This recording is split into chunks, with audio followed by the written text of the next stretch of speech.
can't see him. Hey everybody, welcome to Candidly Cosner episode What's number 5. Yeah, we've been having a great time doing this, and you probably notice tonight that we're wearing masks, obviously. I hope you don't miss that.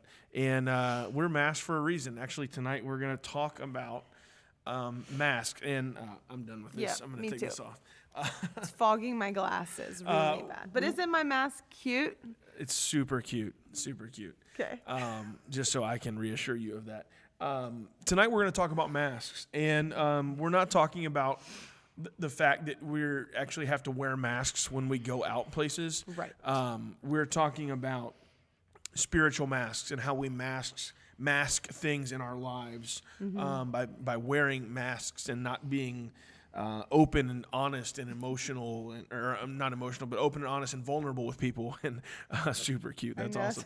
And and so we're looking at it from that perspective. Obviously, there's a health reason for wearing masks right now, and I am sure if you're watching this, whether live or you're watching this later, you may have your own opinion about masks. That's not what we're talking about. Don't leave them in the comments.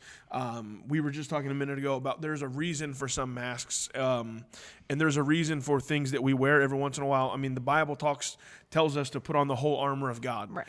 And there's a reason and a purpose for it. So we're not talking about physically wearing masks in a negative way, but we are going to take some things that we have all experienced over the last few weeks of wearing a mask every time you go out of your house, and how they relate to some spiritual principles. So again, thank you for joining us. This is episode 5, and last week we had our girls with us, all 3 of our daughters, and so if you didn't watch that episode, go back, on Facebook or YouTube, check that out. Good time, a lot of fun. Tonight we're going to be a little bit more serious, but thanks for hopping on. So, yes.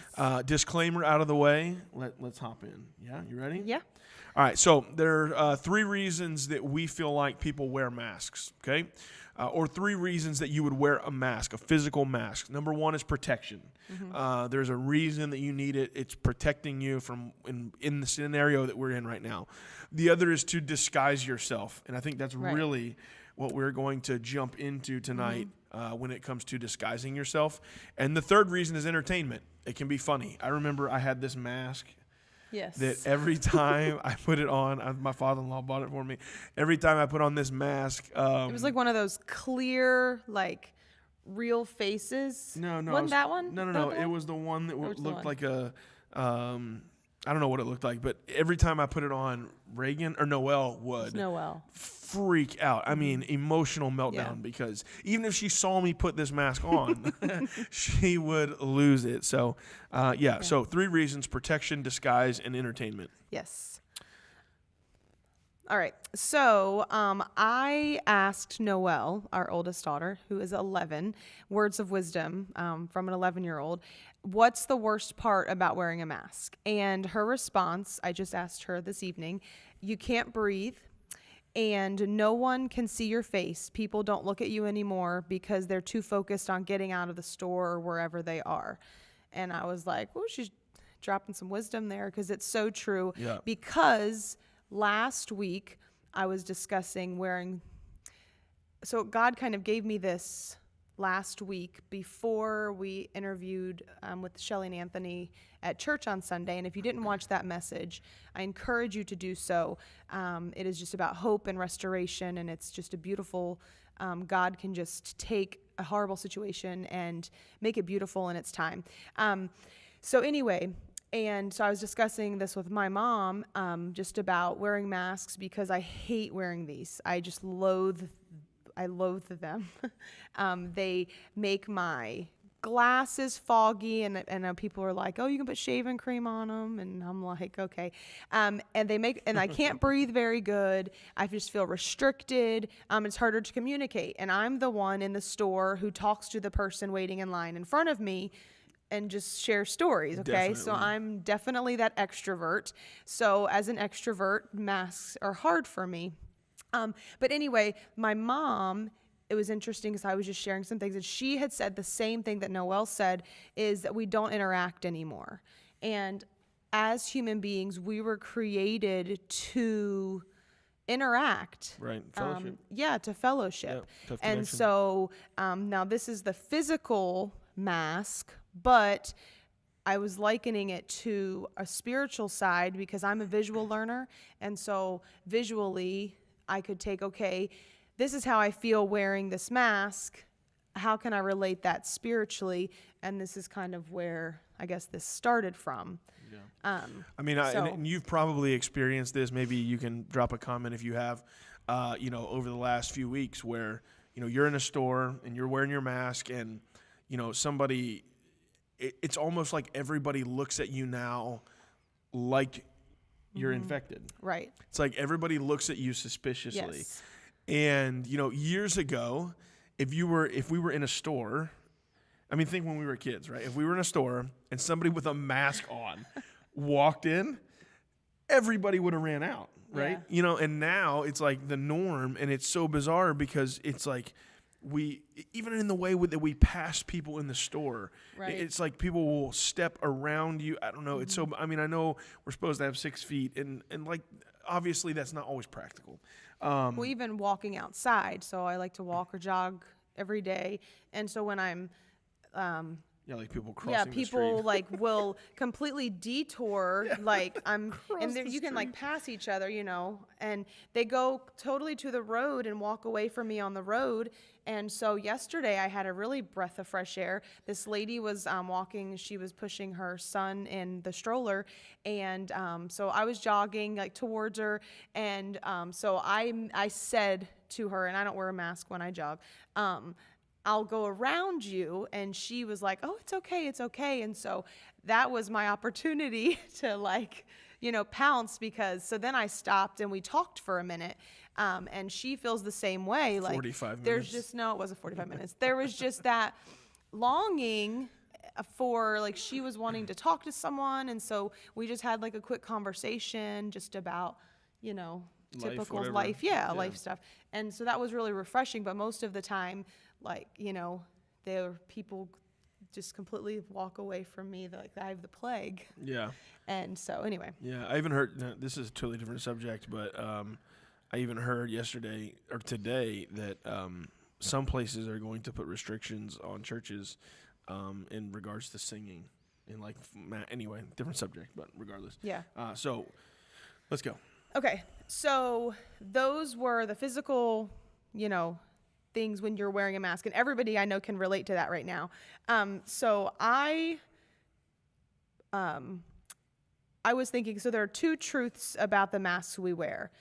None are close to who we are, and I'm talking about now flipping to the spiritual side of things. When we wear masks, shame, guilt, oppression, depression, those types of things. None are close to who we are, and none are close to who God created me to be. So there are many people wearing masks trying to hide their hurt and pain and guilt, feelings of worthlessness, depression, that emptiness that Right. you might be feeling. We just go about our day-to-day lives acting like everything's okay when we know that it's not, and God definitely knows how we feel. But we are allowing Satan or the enemy to mislead us into thinking that we are alone and that nobody understands where we're coming from or what we're going through. And I referenced this on Sunday, but this is when it's so important to allow God, especially, and that close family and friends into your struggles. Now you need to be careful who you're allowing into those struggles. And if there's like a red flag, if you start feeling worse than better, then maybe, you need to speak to someone else regarding your situation, but allowing people in. So I was reading in Kings today, 1 Kings chapters 18 and 19, and there's so much information in there and a lot of series of events. I'm going to just very briefly touch on these. So if you just want some chapters to study, go in Kings. Like I said, I'm going to reference 1 Kings chapters 18 and chapters 19. So this is throughout both of the chapters. So the Lord came to Elijah and said that he would send rain on earth because there was a great famine in Samaria. Okay, so then Elijah, like I said, I'm skipping a lot of stuff. He called on the Lord, God of Abraham and Isaac, where the prophets of Baal had False built fire an down. altar. Yeah. And he calls God, or Elijah called on God, and God sent fire, and it consumed the burnt sacrifice, the wood, the stones, and even the dust. So completely consumed, okay? So God, this incredible moment, this awesome miracle, came down, sent fire, nothing was left. There was water in the trenches, everything was consumed. So then after that, Elijah, he slew the prophets of Baal, okay? And Jezebel, she heard what had happened, and then she had Elijah ordered to kill. So he went up into the mountains, and he basically said, and if you will read it, he cried unto the Lord God and asked God to take his life. Now, a couple things here. He didn't take his own life. He called on God, which when we're in those moments of despair and desperation, calling on God is the most important thing that we need to do. And so he called on God, and God answered. God sent an angel. And so long story short, the angel completely revived him, fed him, all of those things. And it was after that that Elijah passed the mantle to Elisha. So here God did this incredible miracle, this act, and brought fire down, consumed the whole burnt offering, dust, everything, all the water, everything was consumed. And even after God did that, Elijah just couldn't handle it anymore, and he asked God to take his life. He's like, God, I don't want to live anymore. And in our moments of despair and desperation, sometimes we forget those incredible miracles that God did for us. So true. And he has done so many miracles and blessed us in so many different ways. But when something else, another storm, or Trial. something that we don't know, how it's going to end or what to do, when it comes, we just want to give up. And we forget about those incredible things that God does. And my sister, she keeps saying that God he's not run out of miracles. Yeah. And I keep reflecting on that like every day, because God does not run out of miracles. And so here Elijah, he was in despair after all of these great things happened because somebody was after him, but he called on God. Yeah. And he called on God in that moment, and God sent an angel. And if you would just call on God in those moments, it will help take that mask down that we've put up. So I just want to say, God tells us the truth, that we're worth something, we're loved, we're important. So let God's word be true for you. So Jesus sees through our masks. His word tells us that God knows us better than we know ourselves because he created us. Right. So don't forget that God knows us. When we take the masks off and are honest with Jesus, that's when healing and forgiveness can take place. So we are made in his image, and don't forget that. So all of that fear, that guilt, that depression, whatever it is that you are struggling or battling with, we have to take that down, allow God in to our life, and let him do the rest, because every breath is a gift from God. Yeah, that's awesome. And it's true, we're made in his image, and I call that syndrome where we get into a trial and we forget all that God has done for us already. I call that spiritual amnesia, because so many times we get in that place where God just brought us through something so difficult, and now we're in the midst of something else that's difficult, and we forget what God has just brought us from. We forget about the blessing that God just gave us days before, weeks before, months before. And if he did it then, he can do it now. But we forget. We think, oh, this is the worst thing I've ever been through. And it may be bad, but if he got you through all those things that he's got you through already, he'll get you through this. I wanted to read the scripture, Jeremiah 17:9. It says, the heart is deceitfully wicked above all things, and deceitful above all things, and desperately wicked. Who can know it? And this is what happens when we're talking about masks, and we put those masks on, and it's almost like, we kind of become invisible. And when we put that mask on, it's like we yes, we're there, but we have a face, but we don't have a face. And we have emotions, but we don't have emotions. And we do the same thing spiritually. We hide behind that mask, whatever it is. We're having a bad day. Right. We're having a bad week. We're having a bad month. We're emotional. We're hurt. We're depressed. We're broken. And we put that mask on. And a lot of times in the church world, that mask looks like a smile. Right. And you put on that smile, and people think everything is okay, when inside you're broken, you're hurting, you're wounded, and you're not telling anybody about it, and you're not really finding healing, and that is not a healthy place to be. And we blend in. You blend in. You try to blend right. in. Disguise. One of the main reasons for wearing a mask. I Right. disguise myself, and people come in churches, well, not right now, but whatever. People come to church, and they put on their disguise, and they put on their mask, and they put on their fake smile, and their whatever else they put on, so that people don't know what's really happening in their lives, and they leave the same way that they came because they refuse to take that mask off and be vulnerable. And I'm not talking about being vulnerable with the person sitting beside you and really being exposed to the person sitting beside you, because that's the reason we put on masks. You don't want that to happen. Right. But when you refuse to allow yourself to be exposed and vulnerable to God, and a true spirit of repentance and restoration and healing to come in to your heart, you can find that. I don't care what I'm pointing to the altar because we're in the sanctuary right now. I'm not preaching, but you're not here. But I don't care what your pastor preaches. If you're watching this and you don't attend the Lighthouse or whatever, I don't care what I preach. If you do attend the Lighthouse, if you need restoration and healing, get to that altar and find it. Yes. It may have nothing to do with what was preached. Maybe I'm preaching about Jonah and the whale or whatever, and we're talking about, I don't know, whatever. But it's the same God is here no matter what. He can do anything at any time, and so Amen. remember that. You take those down. I'm gonna read here 3 benefits of taking those masks off. Okay, and really allowing that. The first reason is when you take the mask off and you quit hiding behind the hurt and the pain, or you quit hiding and not letting that come out and be addressed. You live up to your potential when you really stop. Yeah. Hiding behind those things and letting God speak to your heart and work through other people and really bless you, you start to live up to your potential. We have to bring all of who we are to what we do.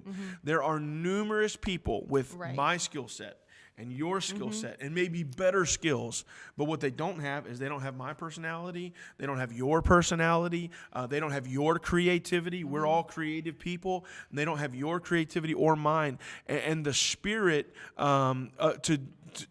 to do that job that you might have. And so when you take those masks off and you really open yourself up to what God is trying to do in your life, or to people around you who want to help you. I'm a huge advocate for having an accountability partner. Right. Or, having somebody that you can really be open and honest with about anything. That kind of person that you could say anything to, and they're never going to judge you for it. You need somebody like that in your life. The second reason is when you take those masks off, there's relief. There's relief. It's exhausting to live an inauthentic life. Yeah. And so many people are spiritually and emotionally and physically and mentally exhausted because you won't we're not opening ourselves up to the Spirit of God in our lives and letting real healing and real help come in. Yeah. And it's so exhausting. So you put on a mask or 2 masks or 10 masks or whatever, and then you're here, so you take a couple off, and then it's just exhausting. And worst of all, you start forgetting who you are. The more that you put those masks on, and again, it's like you're invisible. It's like you people in the store, it's like you're not even really there. And that's exactly what happens. You lose a piece of yourself when you put on those masks that cover what's going on in your life. Right, you can't breathe. Yeah. Just like this mask, how I can't breathe as good when I wear it. It's restricting, and you have to breathe slower and everything. It's the same thing. It's just taking all of that, all of your energy from you. It's like spiritual claustrophobia. Yeah. Absolutely. Because everything is confining, and you're struggling with just being open and honest and real. The third reason why we need to take our masks off is there's healing. When we wear masks, we carve a piece of ourselves out because we don't feel like we're worth enough. And we don't feel like we have enough. And we don't feel like we're offering anything and bringing anything to the table. So when I put my mask on, it's the great equalizer, right? I pretend I'm in that disguise. And so we carve a piece of ourselves out, and without parts of ourselves, we begin to feel unworthy. Yeah. But in relationships, we can't be truly healed unless we offer up every single piece of our lives. It's like handing somebody a broken vase and asking them to put it together, but keeping 2 or 3 pieces. Right? And I just always think about the puzzle. Noelle, that one time she didn't want to help in the puzzle, right? So she hid a piece. She did. So that when the puzzle was put together, she could put the last piece in and complete the puzzle. And then, And that's exactly what you do when you put on that mask. It's like there's a piece of you hidden. And there are people around you who love you. If you're watching this tonight, we love you. Yes. I don't care. There's people watching this here from all across the United States. We love you. We love and you. if you feel like nobody else does, I want you to know that we do. And if you're needing anything, we're here for you. I read this quote today as we were kind of talking about this, and it was from a pastor in Indiana, and it says, "Masks make shallow what God has intended to be deep." Everything in our lives gets cheated when we choose to hide behind our masks. We weren't born with masks. We put them on so we can take them off. So whatever you feel like, in that place in your life where you feel unworthy, or that place in your life where you feel like you can't really be open and honest, or that place in your life where you feel like you really can't let your guard down because somebody hurt you in the past. You've got to be vulnerable. And when you put that mask on, you can take it off. Right. Good stuff. Yeah, that was great. Yeah. So I was eating dinner earlier, and I know it's like probably some people's dinner time, but I found with the quarantine thing, Friday nights are impossible to get takeout from places, so I had to eat before our session. But anyway, I was eating, and I was just completely overwhelmed or burdened for someone that is maybe dealing with suicide. And I know that right now suicide has risen, domestic violence. I mean, so many things. Addiction. People are home and there's nowhere to go or whatnot. And I know things are starting to open back up, but the past couple months, everything's been closed. And so, so I just really felt that really strong and burdened for someone specifically watching this maybe tonight or rewatching it on Facebook or YouTube or whatever. But I just want to tell you that with God, there is hope and there is a peace. And only with God can you fully have that full joy and peace and hope. You're trying to fill that void with other things, and only God, He is who you need right now. And so I asked Brother Melvin if he could put up the suicide hotline number if you are not comfortable reaching out to us. And I don't know if this is reaching or touching anybody tonight, but I just felt it very strongly. Please, we're going to put the number up on the screen. Call this number if you're not comfortable reaching out to the church or a minister within the church body, because there are options available for you. And just like Elijah in 1 Kings, he called out to God, "God, take me, like I don't want to live anymore." But God replied by sending an angel. And so just call out to God. Call out to him, because he will be there to answer. Absolutely. So, absolutely. Anyway, but yes, absolutely. And remember that. And again, if you she just said it. The number's on the screen right now. If you're uncomfortable reaching out to myself or the church, call that number and get help.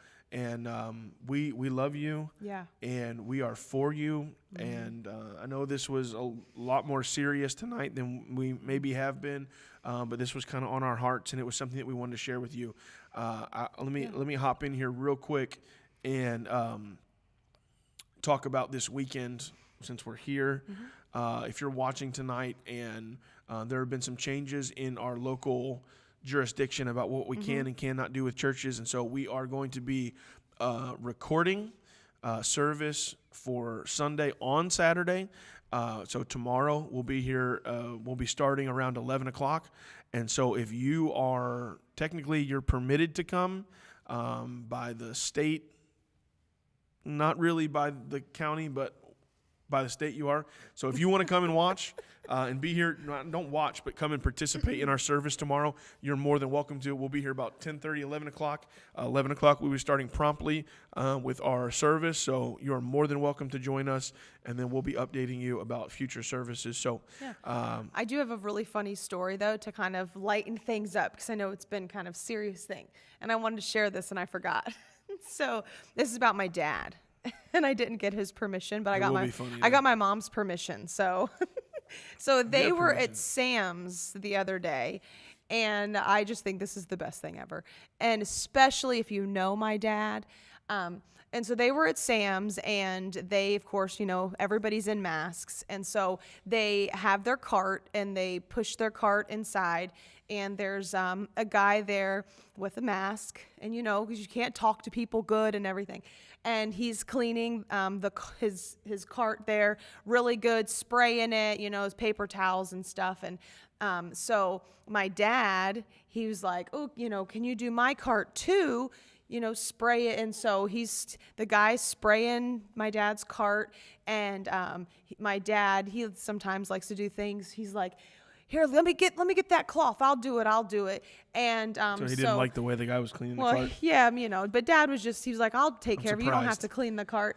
And so the guy then walked away. Well, my dad thought that he worked there and that he was the guy cleaning the carts. So my dad had some shopper was Just cleaning, a random shopper was cleaning my dad's cart. Clearly not to his standards either. Because Dad thought that the guy worked there. And anyway, I just thought that was really funny. See, but we can't communicate good wearing our masks. And so, but the guy was really nice and kind and using his spray stuff. And even after my dad was kind of like judging him how he did it, internally, then realized. And the lady that worked there, in the customer service right there, she was just watching the whole thing, just smiling. She thought it was just funny, I guess. It was her entertainment for the day. Yeah. But anyway, I don't know if anything like that has happened to you guys. But I was sharing that story about, I've seen a video, and it's one of those, the moral lesson of the story. And these two guys are in a coffee shop, and they each have a tray of cookies. And the one guy keeps eating this other guy's cookies on his tray, and the guy he'll take a cookie and eat it too. And so this guy, he's like, why does he keep eating my cookies? These are mine. And, it's narrating in the story. Well, come to find out, his were beside him, and he didn't realize it. So he was the one who was actually sharing that guy's cookies, and he didn't care. And so it's all about perspective and how you react to things. So anyway, so just be positive, stay positive. And that guy obviously had the right attitude. Well, yeah, right. He was just sharing he didn't care that this other guy, but he was the one narrating the story. Why are you, eating my cookies without asking, when he was the one? It's like a YouTube video thing or something. But there's all of these different moral of the story things. But it is about perspective, and it's about, just finding the joy in those moments and not getting frustrated and just being level-headed about things. But but Dad had a shopper. Only my dad could have a shopper actually clean his cart too. If you know my dad, I'm going to try that later. He will get a refund of shoes, say the sole fell off of the shoe and he literally bought them 12 years ago. He's the guy that will call the company and they will send him 3 pair. Am I No, you're right. I'm right. I don't think this is Candidly Cosner. No, it's not, material. but it's just funny. But I'm just saying, that's, right. Yeah. So it is Candidly Cosner. I know, I'm joking. Oh, he's getting you. Yeah. I didn't yell, though. I did not yell. If you watched last week, there was a lot of yelling at my house this week. Determined to verify that I did not yell. No, he didn't. Anyway, kidding. Again, thanks for joining us. Put your mask on and be He safe. said enough is enough. But take your mask off and let the Lord minister to you. Yeah, take Don't those. hide behind that. Take those down. That shame and that guilt and that frustration. Yep, you're worth something. Yeah. You're valuable. We love you, and we're praying for you. So Always. We're thanks here. for joining us tonight. Love on you guys. Candidly Cosner. We are the Cosners, and we love you. Yep. Have a great evening. See you next time. Bye.